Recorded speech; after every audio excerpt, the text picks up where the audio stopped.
So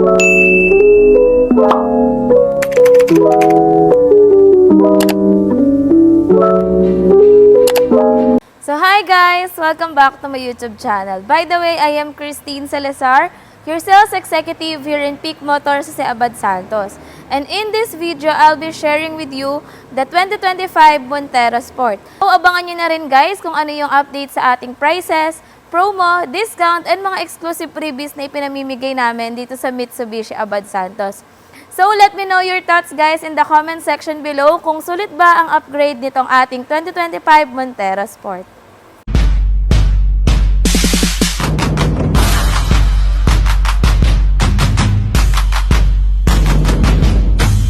As you can see guys, sobrang visible talaga ng changes nitong ating 2025 Montero Sport dahil sa kanyang bagong front grille.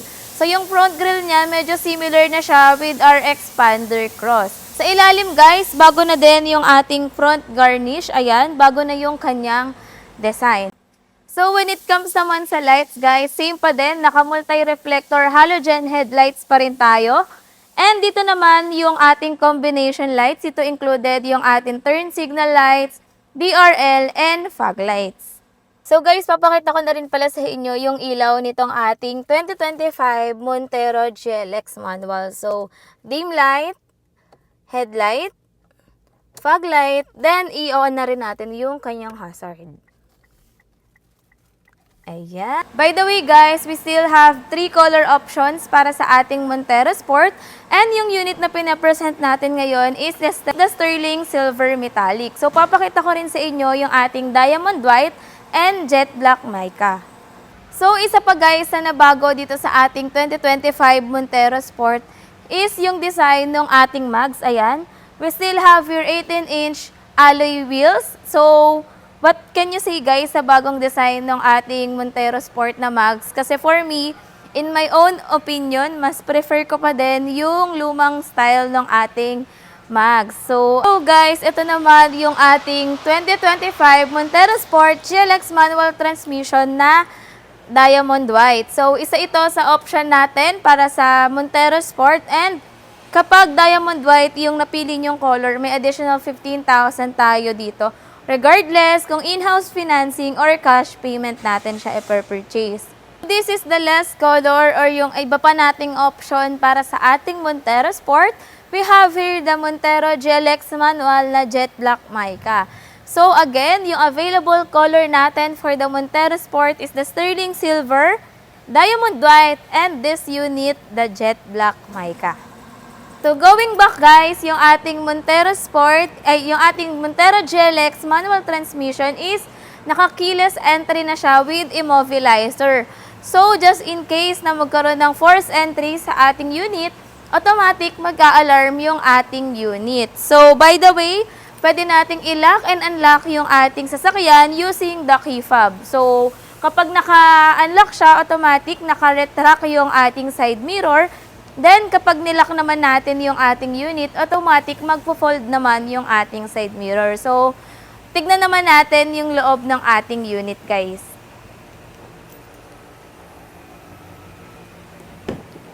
So, dito naman tayo guys sa loob ng unit natin na 2025 Montero GLX manual transmission.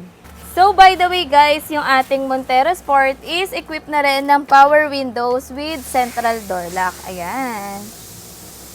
Same lang din naman siya sa ating previous model. Then, dito naman tayo sa loob. Meron tayo ditong controls para sa ating mga side mirrors. Ayan, left and right. Then, yung auto fold niya. Tapos, dito meron tayong parking sonar. So, para sa mga nagtatanong kung saan ba located yung lever para sa gas tank, dito po siya guys. Ayan. Ito naman yung lever natin para sa ating gas tank. Kasi di ba usually laging nasa baba. Tapos, when it comes naman sa steering wheel, guys, still meron pa rin tayong tilt and telescopic adjustment. Ayan. So, pwede nyo siyang i-pull up and push down. So, pwede nyo siyang i-adjust. Depende sa preference nyo. Then, ilock lang natin siya.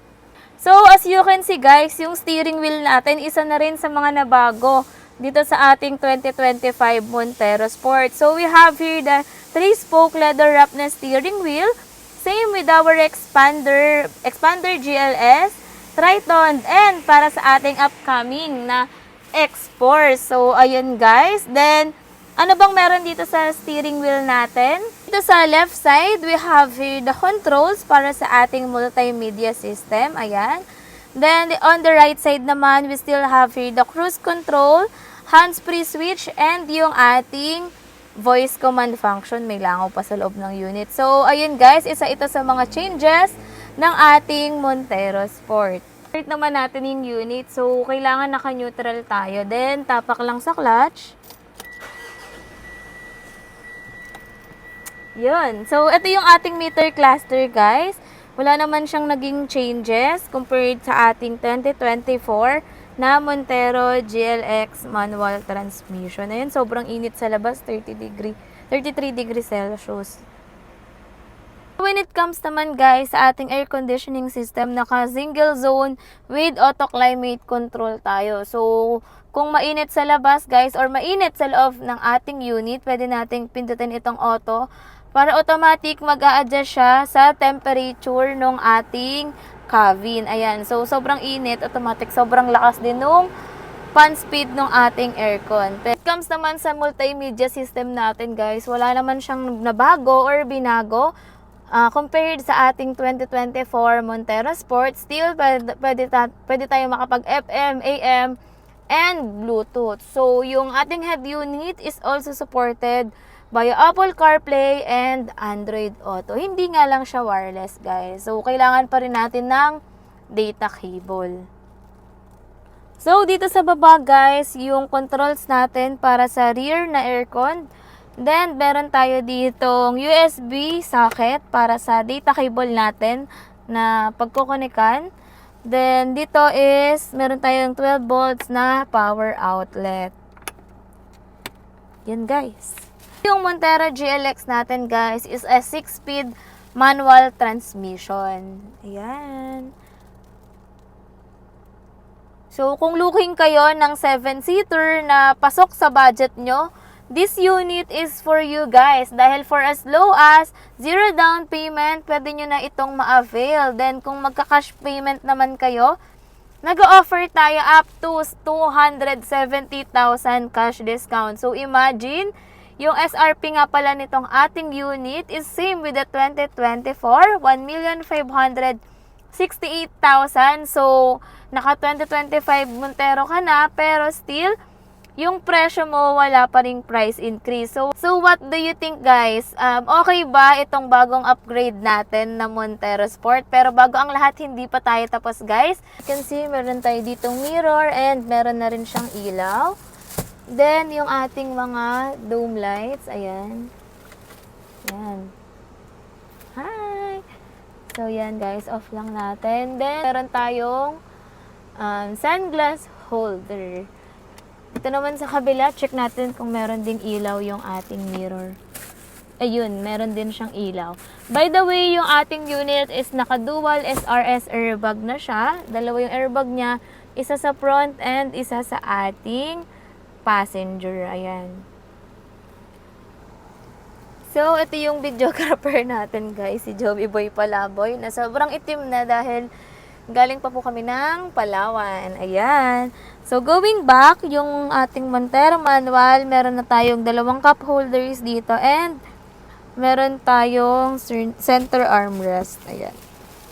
Pwede nyo dito lagay yung mga barya-barya nyo and yung mga cards para sa mga RFID. So, dun naman tayo guys sa kabilang row. So guys, dito naman tayo sa ating second row. Ang seat material natin guys is naka high quality na fabric. Then, meron din tayo dito guys na armrest with cup holder. But unfortunately, hindi natin siya maipapakita dahil naka-plastic pa yung ating unit. So, pakita ko rin pala sa inyo guys kung paano pumunta sa third row. So, yung Montero Sport natin guys, yung mga upuan niya sa second row is napa-fold and tumble. So, meron tayo ditong lever. So, I hope nakikita nyo. Pero since naka-plastic siya, hindi ko mapapakita sa inyo. So, ayan guys, meron din doon ginagalaw si Joey Boy. So, ayan yung kailangan natin para ma-fold yung ating seats. So, ipo-fold namin guys ha, para makikita nyo. So, ayan. Yan. So, dahil dyan, mas mabilis makakapasok si third row passenger. Ayan guys, oh. Sobrang luwag. Joey, pakibaba nga yung ano. Papakita natin. Sa third row guys, ito yung legroom ko. So, by the way, para sa mga nagtatanong ng height ko, 4'11 lang kasi ako. So, talagang maluwag pa siya dito sa akin. Pero, try nating iangat itong upuan. Try natin siyang iangat. Joey, can you please, ayan. Sobrang luwag talaga nito sa akin, guys, kapag ililin pa natin to. Ayan. Kapag nakalin pa yung second row, legroom sa akin, guys, since 4'11 nga lang yung height ko.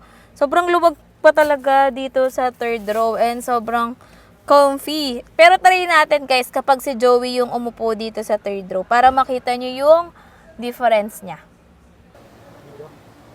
So guys, ayan, si Joey naman yung sa ating upo sa third row natin para makita nyo yung difference. Since yung akin kasi masyado akong maliit for that. So, patingin nga ako ng legroom mo. Can you please show your POV? Ito po. Legroom po. May place pa rin. Saka hindi naman mahirap. Guys, dito naman tayo sa rear ng ating unit. We still have here the LED combination na taillights. Then, kung makikita nyo, meron pa rin naman tayo ditong reverse camera. So, yung ating Montero GLX manual, equipped din siya ng 4-eye parking sensor. So, for sure guys, napapansin nyo na rin yung ating rear bumper dahil bago na rin yung design niya for the 2025 Montero Sport. So, by the way guys, yung ating unit is equipped pa din ng shark fin antenna. Ayan. Guys, silipin naman natin kung ano bang meron sa loob nitong ating Montero. Sorry, sa likod. Ayan, wala pa rin namang pinagbago sa ating previous model. So, ito yung upuan natin na fold. So, paano ba guys i-fold yung ating third row seat?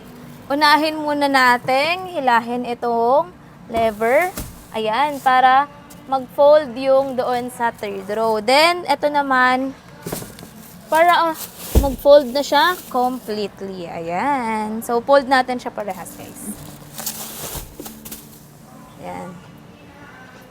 So, ito yung itsura ng likod ng ating Montero kapag naka-fold yung third row seat. So, napakadami nyong pwedeng i-carga dito, guys. Lalo na sa mga kababayan natin dyan, OFW, na madaming dalang bagahe and pasalubong.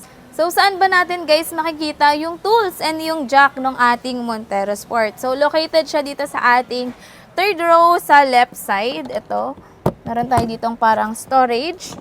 Dito siya located. Ayan. Close na natin. So, ito dapat guys, isa to sa mga chinecheck nyo kapag nire-release yung inyong unit. Ayan. So, dito meron din tayong additional storage. Ayan. And dito naman yung access para sa ating spare tire. So, pwede nyo ilagay dito yung mga EWD nyo guys. So, again guys, yung SRP nitong ating 2025 Montero GLX manual transmission, same lang din with the 2024 Montero manual. So, it retails for 1,568,000. Imagine, naka 2025 year model ka na and bago na yung unit mo, pero same price pa rin tayo sa 2024. So, what do you think guys? Is it worth the upgrade? Let me know in the comment section below.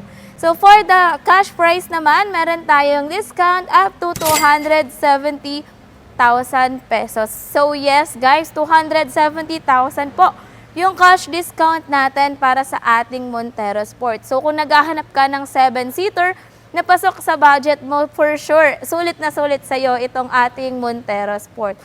Then, for in-house financing, we are offering for as low as 0 all-in down payment. Yes guys, 0 all-in down payment. Wala po kayong ika-cash out kapag nag-avail kayo nitong Montero Sport GLX manual dito sa aming dealership. Pero disclaimer lang guys, all prices and promo are subject to change without prior notice. And bank out of town charge is not yet included. So, if residing po kayo outside Metro Manila, meron lang din po tayong minimal na bank out of town charge. So, pag-usapan naman natin guys, ano-ano ba yung inclusions nitong ating Montero Sport? For cash payment guys, ano-ano ba yung standard inclusion nitong ating unit? We have 3 years LTO registration, 3 years warranty plus 2 years extended warranty, PMS Plus card, so free yung first 1,000 up to 20,000 kilometers natin na labor and oil filter, tint, floor matting, EWD, and basic tools and jack. Pero aside from that, nagbibigay pa tayo ng mga exclusive freebies galing mismo sa inyong lingkod, Christine Salazar. We are giving free dashcam, rain visor, umbrella, keychain, and car care kit. So when it comes naman sa in-house financing guys, yung standard inclusion nitong ating unit, we still have the 3 years LTO registration, 1 year comprehensive insurance, 3 years TPL, 3 years warranty plus 2 years extended warranty, tint, floor matting, EWD, basic tools and jack.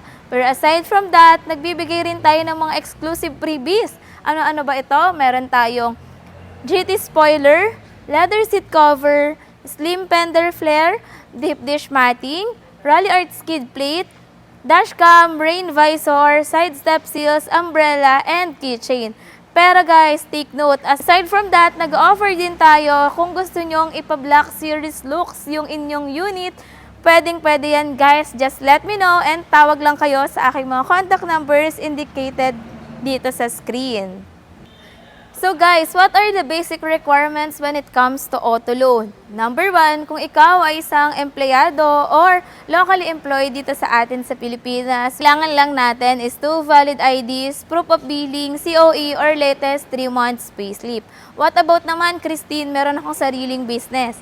Kailangan lang natin is 2 valid IDs, proof of billing, DTI permit or mayor's permit, either of the two guys, and 3 months bank statement. By the way, latest 3 months bank statement. But if OFW naman ako or seaman on board, kailangan lang natin ng principal borrower dito sa Pilipinas or kung kanino pumapasok ang inyong remittances, kontrata, proof of billing dito sa Philippines, and government IDs. So, ayun lang yung mga basic requirements na kailangan natin when it comes to auto loan. Siyempre, kailangan nyo akong i-message para mabigyan ko kayo ng credit application form. If you have any questions or concerns, guys, please do message me at 0933-561-5981 or pwede nyo rin akong tawagan sa aking Facebook Messenger, WhatsApp, Viber, and even Botim.